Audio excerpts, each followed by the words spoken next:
11তম রোজার ইফতারিতে আমাদের পছন্দ অনুযায়ী রান্না করলাম। একদম শর্টকাট উপায়ে হচ্ছে নিজেদের পছন্দ অনুযায়ী রেসিপি দিয়ে ইফতারিটা শেষ করলাম আলহামদুলিল্লাহ।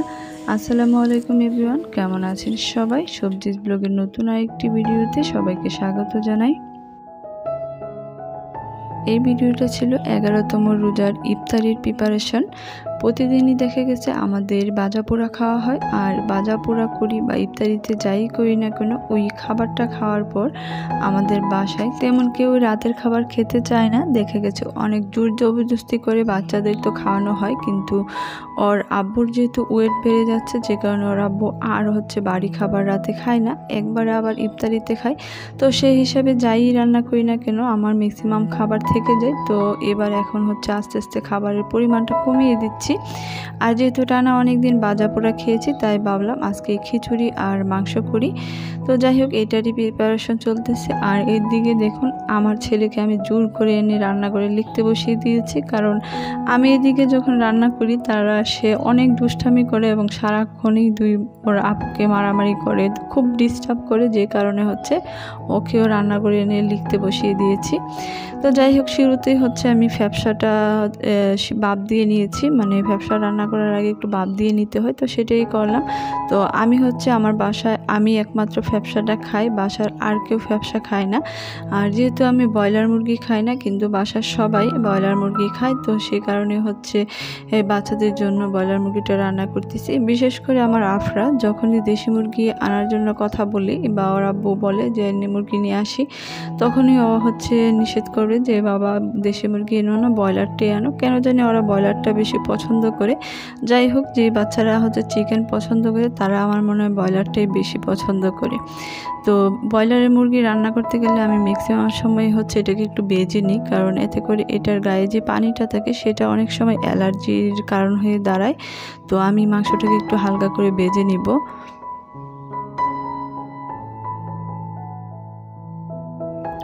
তো এদিকেও কিন্তু আমি ফ্যাপসাটার জন্য ভালো করে মশলাটা কষিয়ে নিয়েছি। আর সেই খুব ডিম আছে আমি এই ফ্যাপসাটাকে রান্না করব। আর এমনিতেও দেখা যায় ফ্যাপসাটা খুব সফট, কিন্তু সিদ্ধ হতে অনেকটা সময়ের প্রয়োজন হয়।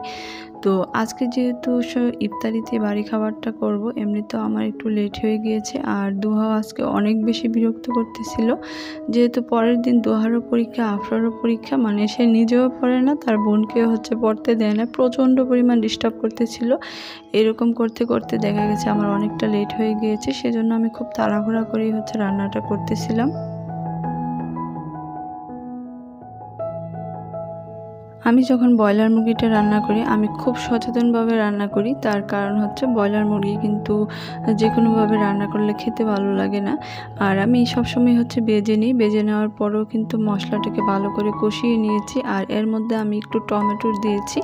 মাংসের মধ্যে টমেটোটা আমার কাছে অনেক ভালো লাগে, যদিও আমি ব্রয়লারটা খাবো না। তারপরে আর ওইদিকে মাংসের যে গ্রেভিটা হয়, গ্রেভিটাও একটু ঘন হয় টমেটোটা দিলে। তো আমি আলুগুলো দিয়ে দিয়েছি, আলু খুব সামান্য দিয়েছি এবং ভালো করে কষিয়ে ঢাকনা দিয়ে ডেকে কষিয়ে নিয়েছি। তার মধ্যে এখন চিকেনগুলো দিয়ে আবার একটু ঢাকনা দিয়ে ডেকে ভালো করে কষিয়ে নিব। মাংসটা ভালো করে কষানো হলে এখন আমি দিয়ে দিচ্ছি গরম পানি।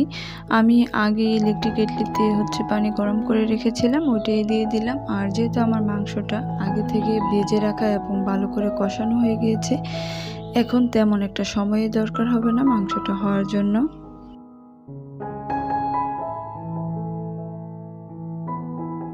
দুই দিকে দুইটা জিনিস রান্না হচ্ছে, তো আমার কিন্তু মোটামুটি ব্যবসাটা হয়ে গিয়েছে। তো এখন চুলা অফ করে দিব। আর এদিকে আমি মাংসটা একটু নেড়ে দিব, আর একটু ভাজা জিরা গুঁড়া দিয়ে দিলাম। তো এই ফ্যাপসাটা রান্না করে আমি 3 থেকে 4 বার এরকম আলাদা ফ্যাপসা বোনা করেছি। তো এই থেকে আমি একটা জিনিস বুঝলাম যে ফ্যাপসা রান্না করাটা আর গরুর মাংস রান্না করাটা একই কথা, কারণ একই সমপরিমাণ সময়ের প্রয়োজন হয়।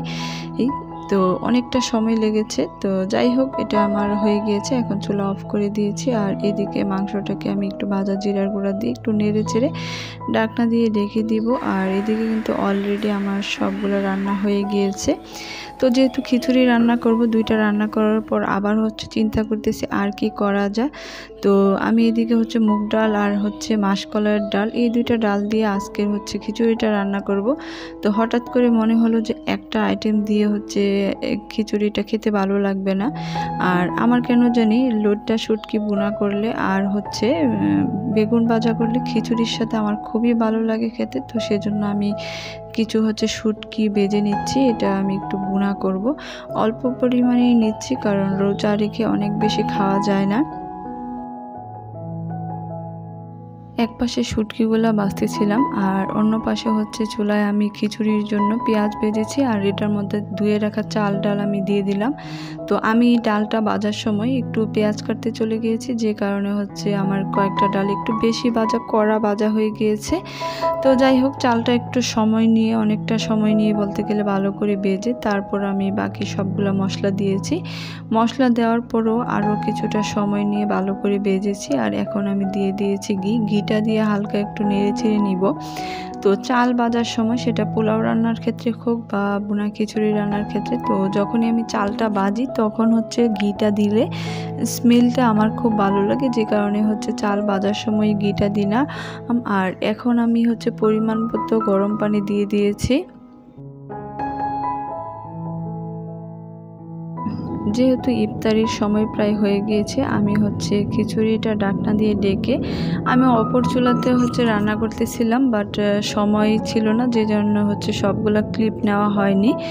তো আমার খিচুড়িও হয়ে গিয়েছিল, একদম সব রান্না কমপ্লিট। আমি হচ্ছে শুটকি বোনাটা করেছিলাম, এটা শুটকি বোনা আর খিচুড়ি, সালাদ ছিল আগের দিনের টমেটো ভর্তা, ফ্যাপসাটা শুধু যেহেতু আমি খাবো ছোট একটা বাটি দিয়ে নিয়ে এসেছি, আর বাচ্চাদের জন্য মুরগি।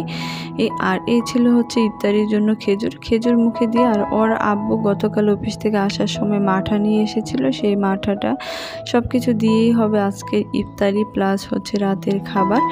তো এখন যেহেতু আজান দিয়ে দিয়েছে, আমরা অলরেডি হচ্ছে খেজুর দিয়ে হচ্ছে রোজা ভেঙে নিয়েছি। তো এখন হচ্ছে আমি আফরাকে খাবারটা দিয়ে দিব। আফরাকে খাবারটা দিয়ে আমি নামাজে চলে যাব, যেহেতু এখনও ওর আব্বু আসেনি। আমি নামাজটা পড়তে পড়তে অলরেডি চলে আসবে, তো ওর আব্বু আসলে দেন হচ্ছে আমরা একসাথে খাবো। এখন বাজে প্রায় 6:45 মতো। তো এখন এসে ওর আব্বু হচ্ছে গোসল করলো, নামাজ পড়লো, আর আমিও নামাজটা শেষ করে নিয়েছি, যেহেতু ওর আব্বুর আসতে অনেকটা লেট হয়ে গিয়েছে। তো এখন আমরা হচ্ছে খাবার খেতে বসতেছি। আর এই শুটকির বোনাটা, লইট্টা শুটকির বোনা সাথে সালাদ, যেহেতু আমার টমেটো সালাদ অনেক পছন্দ, এটা দিয়ে খিচুড়িটা আমার সবচেয়ে বেশি ভালো লেগেছে, বলতে গেলে মাংসর চাইতেও বেশি। তো যাই হোক, এই ছিল আমাদের 11 রোজার ইফতার। তো আজকের মতো এই পর্যন্তই, দেখা হবে নতুন কোনো ভিডিওতে। সে পর্যন্ত সবাই ভালো থাকবেন, সুস্থ থাকবেন। আল্লাহ হাফেজ, আসসালামু আলাইকুম।